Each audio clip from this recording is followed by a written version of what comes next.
lot of times artists, they'll call me and say, hey, I need this beat. And that beat was sold. And it's just something they got to learn from it. I definitely do not hold on to any beat for anybody.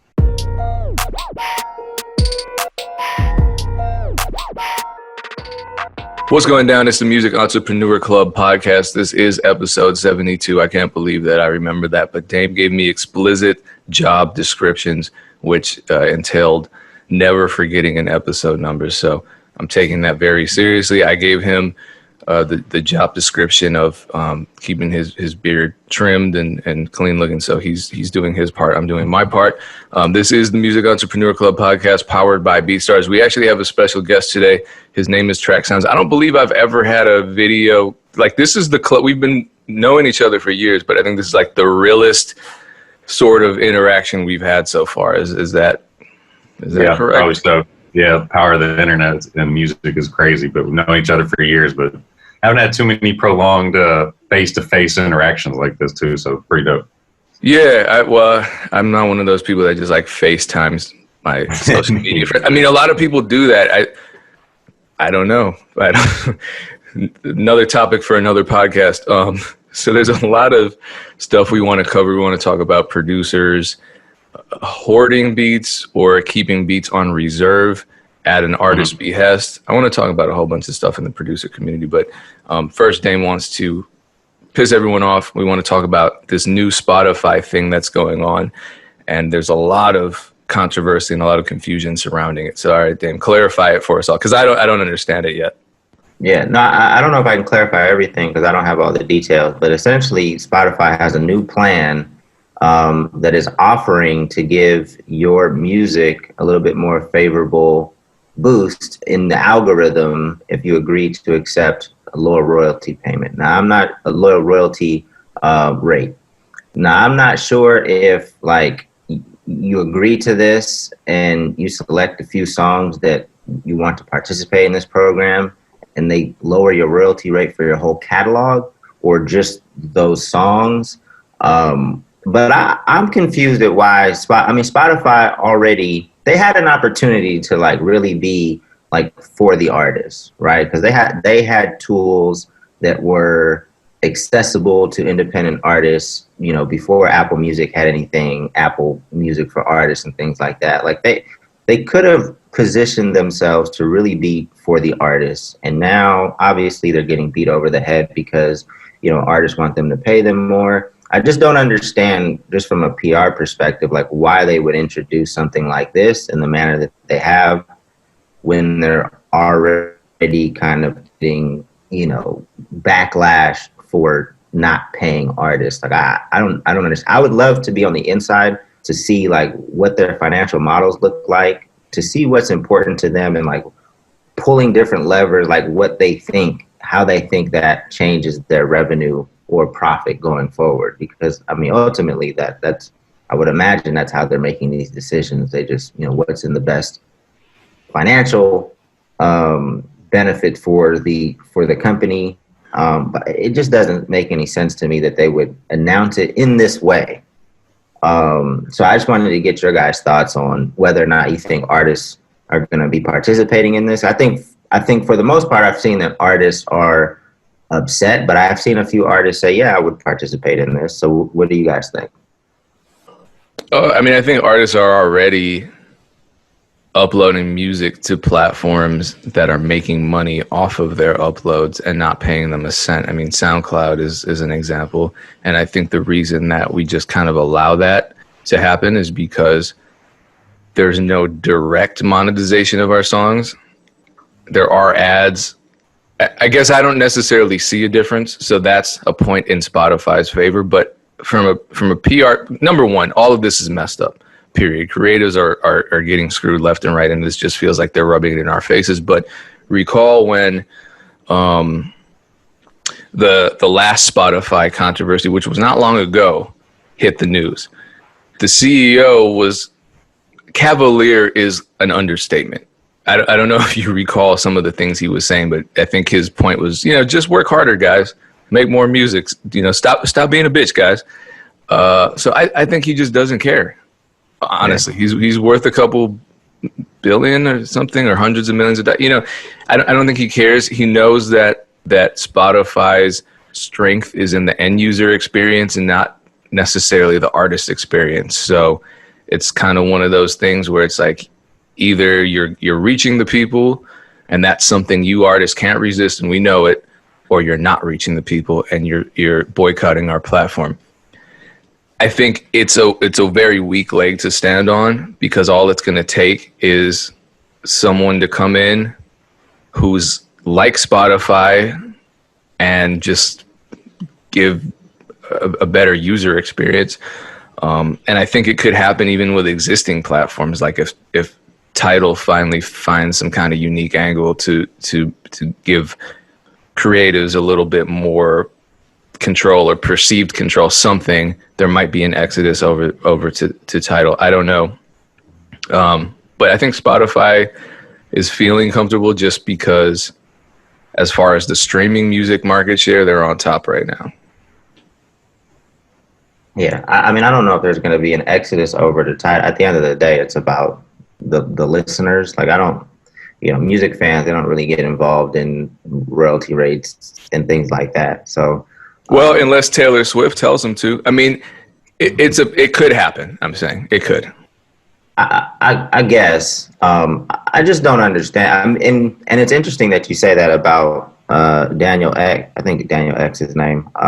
Because I don't read his messaging like that. And maybe because I'm not an artist, like I really read it was like, hey, there's a shitload of music being uploaded to the platform every day. Like, if you want to be, you have to put out more music. And that is the truth. That's just the truth these days. Like, you do have to put out, most artists have to put out more music, right? Like, unless you've had like a major impact, like a Kendrick Lamar or J. Cole, like, you can kind of just wait and whatnot. Most independent artists have to stay in the stream and stay present. So, I didn't even I read the same tone that you read from him when he made that announcement. So it's interesting to see, like, how people are hearing the message. But I just think overall, and we jump into the producer stuff, I just think overall, like, Spotify had an opportunity to really, like, be in the good graces of independent artists. And given the fact that music, like, more of the market share, like, independent music is on the upswing, like, more artists are or bigger artists are going back to being independent. There's more successful independent artists. We would hope at some point, I mean, I know that major record labels have a strong hold on these platforms now, but, you would hope at some point there would be, some care about the messaging given to independent artists, because I just think this was a bad PR move. Yeah, okay, but that's my point about the last thing he said about work harder. I absolutely, and I agree with you. We both agree. That's our stance for independent and unsigned artists, DIY artists, whatever. You have to create a lot more content. You have to do a lot more work if you want to maintain that independence, coupled with success. However, the question that was posed to the CEO of Spotify had to do with them raising royalty rates. So to me, that was redirection. Instead of saying, you know what, we're not raising royalty rates, he said, just work harder, put out more music. That's a different conversation.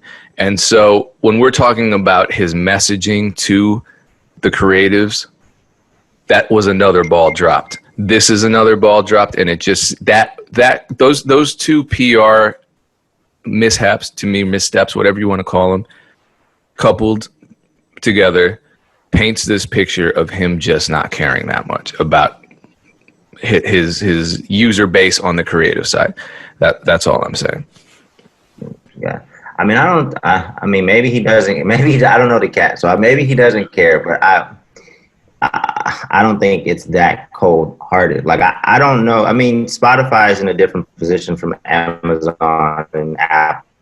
Like, Spotify is music streaming, right? Like, Apple sells phones and they're in a much better cash position. Like, I'm not even sure if Spotify can raise royalty rates if they wanted to and still survive as a business. Like, I don't know. They could just be saying that. I'm not on the inside, but Amazon sells a shitload of stuff. Music is nothing to them, so they could pay more. They could do, they can do whatever they want. So Spotify's in a tougher position. Yeah, and therefore Spotify should be more careful about how they represent themselves during these moments. I think we're saying the same thing, but at the end of the day, it's their company. They're going to run it the way they want, and the CEO is going to represent it in a way that, I guess, it just kind of, it feels like he's just reacting. It's not really thinking that carefully about the impact of the statements he's making to the media. Yeah. Well, let's jump over into producers and how you guys are selling beats and interacting with artists, because I don't think Trakksounds gives a shit about the Spotify stuff.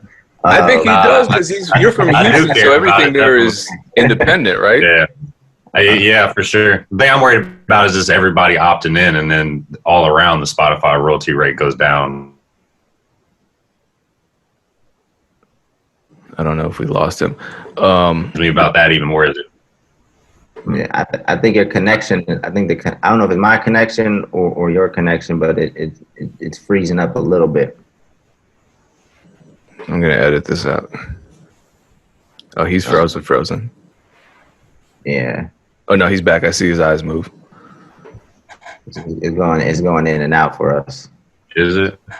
Yeah. Seems to be working. I'm at the studio. Okay, it seems to be working now. Back in? Yep. So Dame, introduce this topic, because I think we're going to see you playing devil's advocate a little bit when we talk about this. You are? Okay. So what we want to talk about is, producers sending the same beats to several artists, and how a producer should manage the communication so that, they don't have any artists upset with them. They're not accused of doing bad business. Like, should a producer send out the same beats to multiple artists? If they do that, what should the communication be?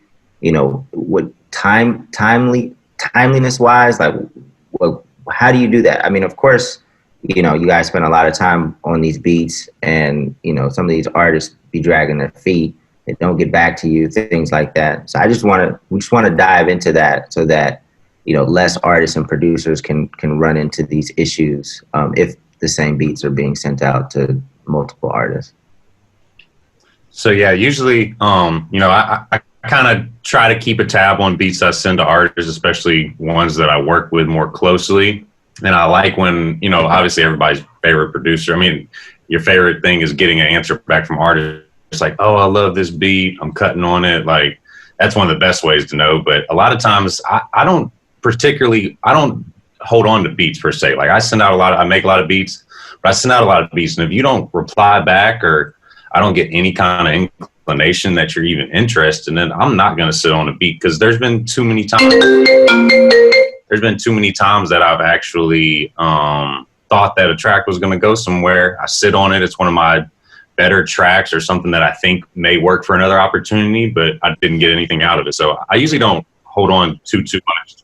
I usually don't hold on too much to different beats. If I don't hear anything back, I'm sending them around till I at least get some kind of response or paperwork from something. I don't hold on to beats at all. I've got burned by that before. I mean, that literally happened to me on my first placement. I'm not going to say the artist's name, and I don't fault the artist, but I was supposed to get and I'm talking about the Jeezy record. It was initially kind of earmarked for another major artist. They offered a smaller advance. I don't think the artist's album even came out, but they said they wanted it. They said to hold it for them, and then we don't hear from them for 6 months. So then, luckily, my manager at the time, Brendan, did not play into that, and he sent it out to Jeezy's engineer. So when they said they wanted it, he checked back in to the other artists that expressed interest and said, this is what's happening. Still didn't hear back from them. Then we solidified everything with Jeezy. Then I think a month later we heard back from the original label, and they said, well, we still want it, and it's like, sorry guys. But that's business. It wasn't anything disrespectful. But, you know, in all business, when you're talking about selling an asset, for example, real estate, you can't express interest in purchasing real estate and then wait 6 months and expect that real estate to still be available to you just because you said, yeah, I'm interested, maybe. What do you think should be the proper protocol on the producer side and on the artist side? Because I see I'm online all the time, and I see artists like, hey, send me a pack, send me a pack, send me a pack. Like, when that pack gets sent, what should the communication be from the producer? If you had already sent these beats out, like, should the producer say, hey, you need to get back to me in this amount of time? Should you say, hey, I've sent this same pack out to 5 other artists, the first one to get back to me with the proper business, like, we're going to lock it in? What should the proper protocol be from a producer perspective when you're sending out beats? So basically, I think for the size of the artist really does matter. You know, obviously the bigger the artist, you can't necessarily, you know, tell them like, hey, like, I need to hear back right now. Like, I sent this beat to 5 different people. Like, you wouldn't tell a more major artist that, but, you know, mid-tier clients or independent artists or something like that, if you have that relationship, there's nothing wrong with being upfront and saying, hey, I would really, you know, if you use anything or really want to do something on it, let me know. Cause, you know, I send out a lot of tracks and I place a lot of tracks quick, so they go fast. I definitely tell a lot of people that, you know, tracks do go quick. So if you sleep on it, you might call me back and it's gone. And that's happened to a few people and they learned their lesson.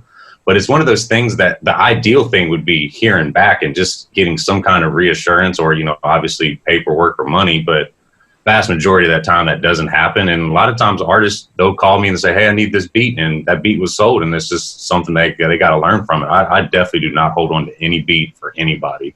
I've just got burned way too many times with it. So from my experience, it's unlikely that an artist is going to not only pick the same beat as another artist, but also record to it and commit to using that for their album. So I feel like it's one of those things that the fear is greater than the reality. Track, does that happen a lot to you? Maybe it does, and it's just it's happened occasionally. I agree with you too. I think that producers worry about stuff happening more than it ever even actually happens. Like, they're so worried about somebody jacking their beat or something like this that 99% of the time it never happens. But I have had situations where I've actually placed a record somewhere on an album. It got put on the Devin the Dude album too, and we had to replay everything and pretty much make a new composition under it, because we had multiple producers on the project. One person was sending it one place, I was sending it to Devin. We didn't really have the communication, I guess, of, hey, I'm sending this over here, such and such likes it. I don't even remember if they had heard back. And we kind of just had to rework some things on it. So I've had it happen a few times, but a lot of it helps when you have communication with your co-producers of, hey, this person kind of had some interest in this track or something like that. If you're not communicating with your co-producers too, that's where another situation can happen. No, I've had that happen, but like I said, you know, like you said, it's communication where I think there's always a way to work that out. And sometimes, probably more often than not, if you recreate a beat around a song that's already completed, it's probably going to fit it better anyway. I don't know, maybe not. It really depends on the situation, but I think there's a solution to be had. There's some kind of compromise to be made when that does happen, but it's so rare. I don't know. Yeah. Do you or any producers, like, in a corporate world or like a perfect world, there would be like, you know, if I'm a producer sending out beats, I'm keeping this spreadsheet of like where the beats are going, contact information, when I sent the beat. Like, maybe that's being unrealistic for a producer to do, but do you know any producers that have that level of organization with their beats? Maybe just a master list of their beats, beat names, when they sent them out, who they sent them out to. You know, does anybody do anything like that, or is that just wishful thinking? I'd say I don't know anybody particularly with a master list of like, this beat's here. I mean, like, I definitely have my own kind of system of following up with people, making sure I know where some beats are at and things like that. I don't have necessarily a full spreadsheet.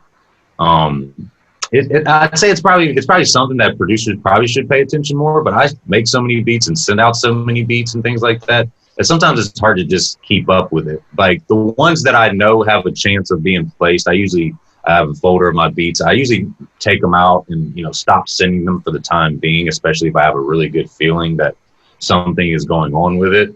I will probably try to hold off a little bit on it, and that I probably should get better with it. But for the most part, I kind of just like, unless somebody really is gung ho about a beat, I'm pretty much just sending it out so I get some paperwork or a locked in placement with it, or something along those lines. But I really, really, really think that goes a long way. Just having someone reply, because 100%. It's so expected at this point for me to send out beats to someone who says, hurry up, send me some beats, I need beats.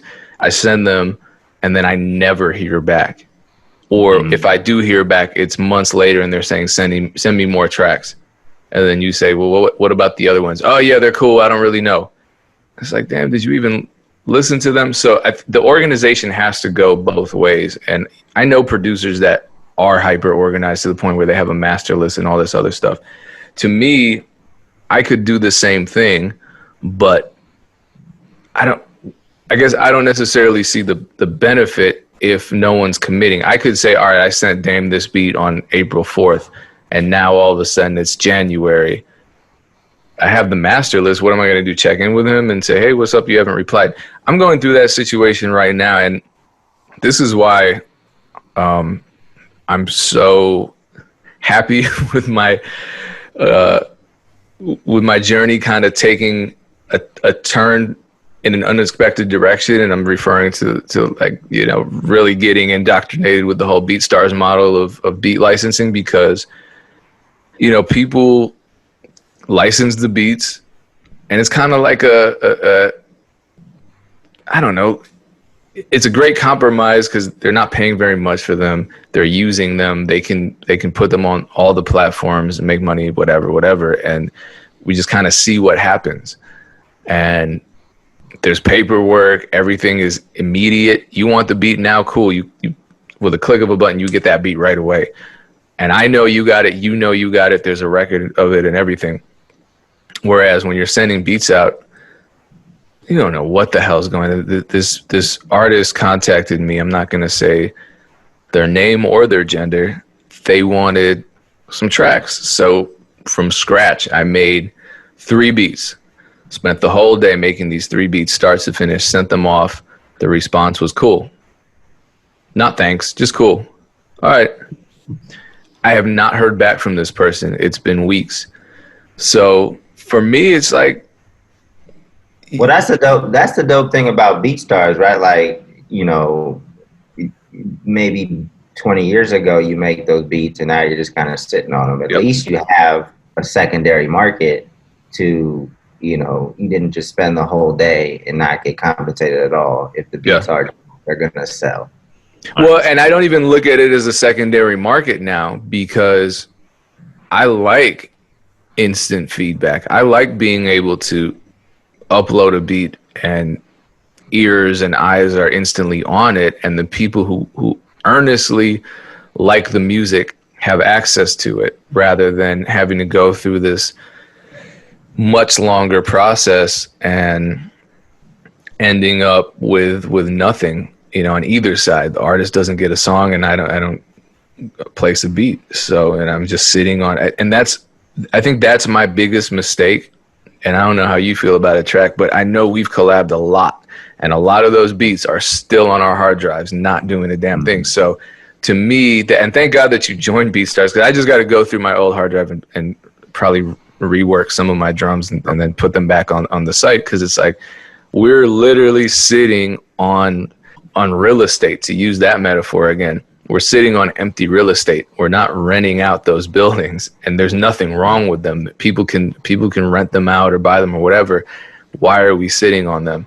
Just because of some vague notion that maybe these are going to be our golden ticket. They might be, but it's far more likely that getting them out to a global audience is a much better route and increases our chances.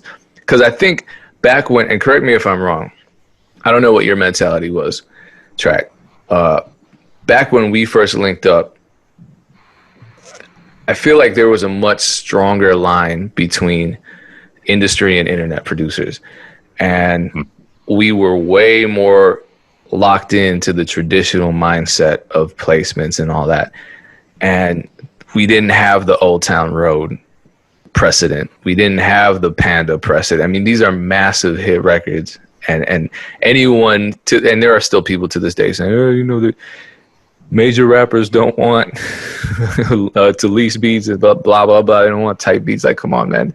You didn't see the Meek Mill video. You didn't hear about Old Town Road going freaking diamond.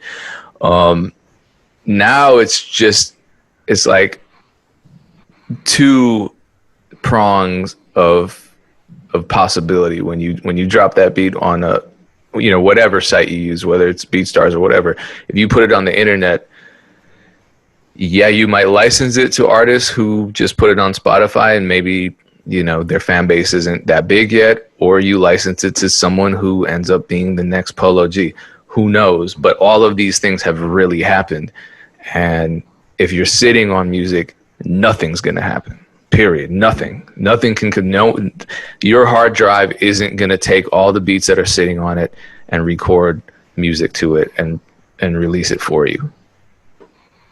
I 100% agree. I think in the past year, I've kind of shifted some, you've been an inspiration. A lot of other people like shifted my model a little more towards that route because I've been putting out more content, more, funny IG videos mixed with the beats I'm making at the same time, like different things like that. Because I got frustrated with, I remember I had a pretty prominent rapper who told me one time, he was like, man, you have more beats than anybody I've ever known. Like, you really just make so many beats.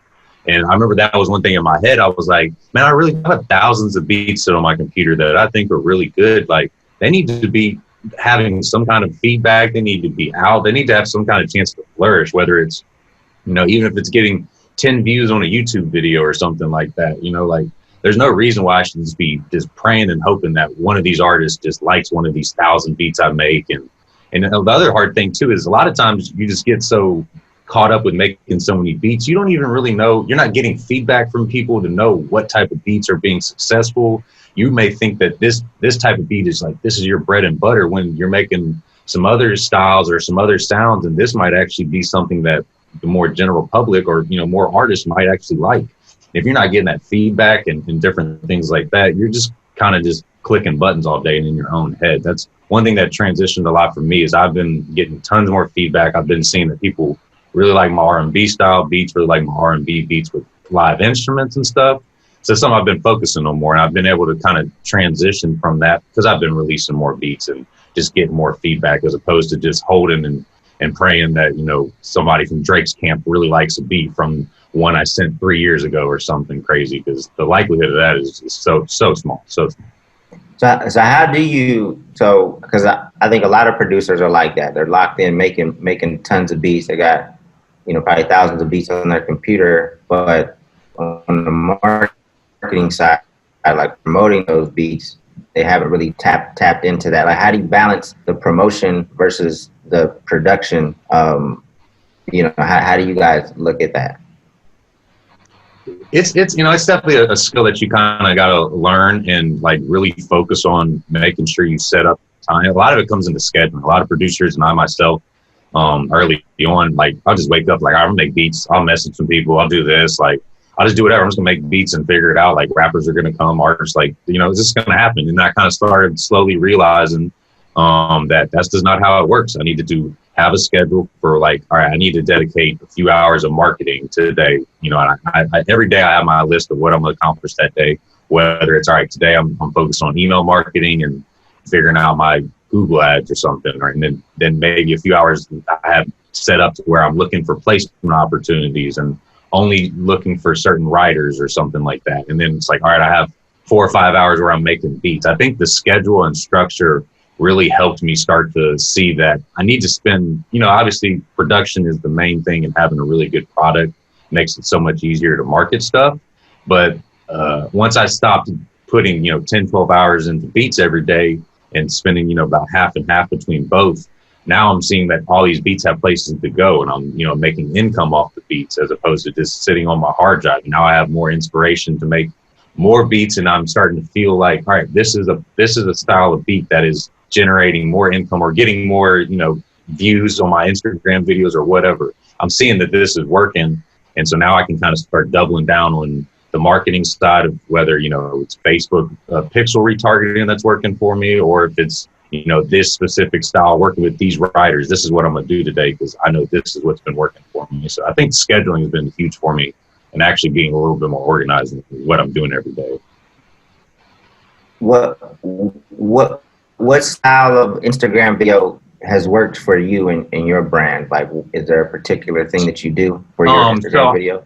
I put the talk box. That's kind of one thing I started doing, and I knew it was something different that not a lot of people do. So it caught a lot of people's attention because people don't really know what it is. And so it would be something that people would see, and it would get a lot of shares and stuff because people would be like, oh, that's so cool. I had no idea that's how it even works or something like that. Once I kind of started building that up, I started realizing people want to see stuff that they just don't really have any idea about how it goes. So I started mixing like some kind of funny stuff, because me and my video guy, I think funny at times. So we started trying to mix the small comedy pieces into tying it into beats. Like we did a Halloween theme one where it was Michael Myers, and we flipped the Halloween theme, but basically he was unemployed looking for stuff and he ended up making beats. So we kind of did stuff like that. But now I'm starting to see too, like I'm starting to stick with the trends more too. Instagram Reels is the biggest one with, you know, TikTok right now. So I've been doing a lot of stuff like that. And, the feedback and the reach has been just tremendous because I realized that's the stuff that Instagram and TikTok and all that are pushing is the shorter reels. And so I've been kind of sticking with that now for a little bit, and it's been going well. Payne, remember you said you had an idea. I'm not sure if you threw it out as a joke or whatever to incorporate your cat. You said your cat jumps on your piano or something every once in a while. You said that you were going to, whatever the cat did, like that's how you were going to start the beat or incorporate that sound into the beat or something like that. Yeah, I did that. Oh, you did it? Yeah. Maybe I missed it. Actually, that beat has sold a couple times. Nice. Did the cat get some credit? The cat right now, the cat is sitting in a heated house, a cat-sized house with its own heat. So I think needless to say, she's fine. She's living a good life. I think there's so, and I've said this several times, but like producers have such an opportunity to like build their own brand and tell their own story, even through their content. Like, you know, like if I was a producer, you know, given that I'm a basketball fan or something like that, like I'd be putting my beats behind like the dopest highlights of the week or, you know, my favorite players and stuff like that. I just think that the producers need to get a lot more creative, you know, around producing content that potentially can go viral that serves as great promotion for their production. Because if you are heavy in the sports and you start incorporating, you know, your music into highlight videos or whatever, you never know. Sports Center might, you know, repost it. ESPN might repost it. House of Highlights might repost it. You know, you just get so much more exposure. So I would almost encourage people to focus more. I mean, at a certain point, I mean, you need to focus more on the production to get good, right? To be able to make dope beats. But then at a certain point, it probably flips to more of like, how do I market my talent more so than, you know, continuing to hone your skills. Although that should you just got to, like, for us, we've put out, as MEC, we've put out content that, I don't want to use the V word necessarily because I don't think it went viral, but it spread quite a bit and continues to bring us traffic. And it's content that is concise, it's content that is clear, and it's content that is valuable and unique to us, whether it's unique in its information, whether it's unique in its delivery, or all of the above. So I think, you know, with what Trakksounds is saying, you know, the talkbox videos, there aren't very many producers doing that. And we all just have to identify, you know, what unique angle we can approach content creation with, because there are so many people that are getting frustrated with content creation, mostly at step one, or I should even say step 0, where they don't even know what to create. And I understand that frustration. It's way easier said than done to say, just create some unique content that you think people will find valuable. But those are really the guiding questions. Would you watch this content? Is this content valuable? Is this content something that someone can't get from somewhere else? Because a lot of people will look at what's already successful and say, okay, I'm going to do that, but I'm going to do it. And maybe you don't do it as well. Maybe your camera isn't as good. Maybe your editing skills aren't great. Maybe you're not as talented as the person who's creating the content that you're trying to copy. But it's not supposed to be easy. And it really, like, for example, Dame, that guy that was like, you and Payne are so boring. And then we looked at his content. He's like, hey guys, today I want to talk about making drums for a beat. And you're like, come on, man. Did you really think that was a good idea? We might be monotone and not at all exciting and waving our arms around and wearing, diamond grills and stuff that reflect light into the camera all the time. But there's value in what we're saying because other people aren't delivering this amount of music business knowledge for free on a regular basis. That's what our asset is. So what is your asset? Is it your incredible talent? Are you like a Jay Black where you're just undeniably dope at what you do? Or are you like a Tantu who does kind of funny stuff that's also really dope? Are you a Trakksounds that has something unique in your video, like the talk box that people haven't seen before? Are you what is the talk box? So it's kind of like, the example I always give is, the California Love record for Tupac and Dr. Dre, like on the hook. It's basically Zapp and Rogers made it really famous. It's basically like a Computer Love, Dame.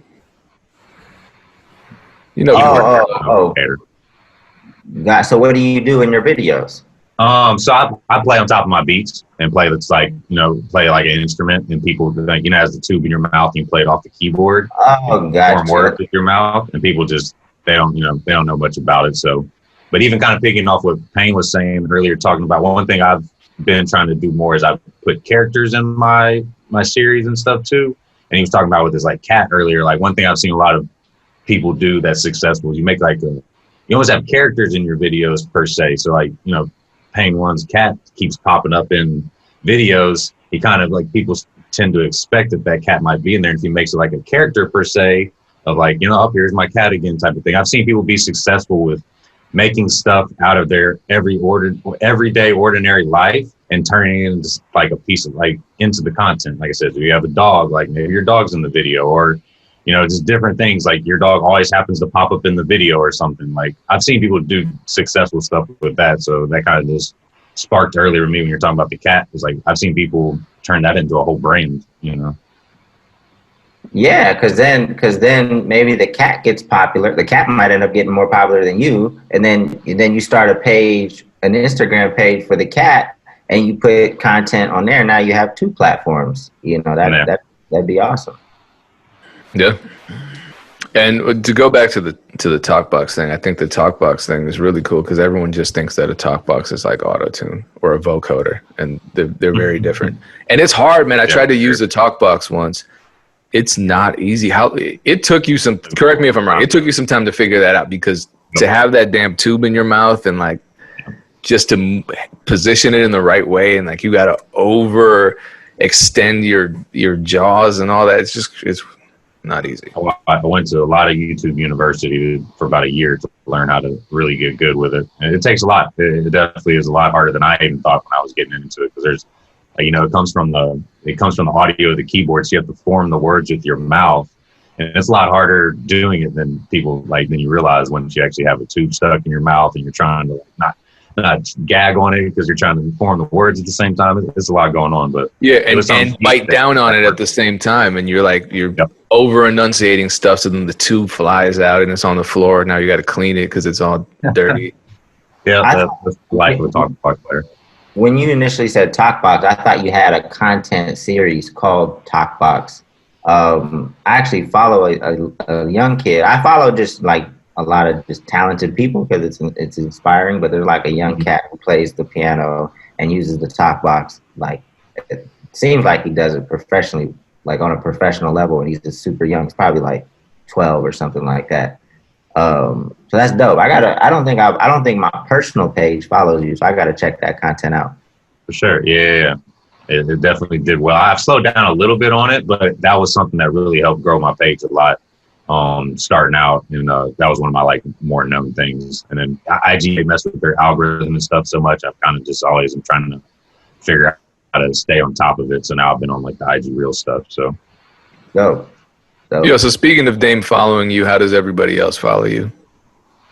Trakksounds on everything. TRAKKSOUNDS. Instagram and YouTube, Twitter, all that stuff. Pretty much the same. I definitely, look forward to hearing from anybody and answering questions or any way I can help. And is it also tracksounds.beatstars.com for the catalog? Yep, tracksounds.com. We're also my BeatStars, but that as well as my thing. Got it, man. Well, we appreciate you coming on, and I still have to schedule you for a BeatStars session too. This is what I said was episode 71, powered by BeatStars. BeatStars.live is the place to check out our sessions every Monday and Thursday at 3 p.m. Eastern Standard Time, and then BeatStars.world is where you go to learn all about everything going on in the BeatStars universe. But there's also a way to get alerts on your phone every time we go live. Dame, what is that number? It's 1-844. So text MEC to 844-206-7800 and you will get an alert because we know everybody's busy. So if you want a reminder via text when we go live, text MEC to 844-206-7800. All right, Trax, we appreciate you. Shout out to everyone tuning in. Shout out to all the listeners on YouTube, on Stitcher, on Spotify, after we just bashed Spotify for a whole 40-minute period.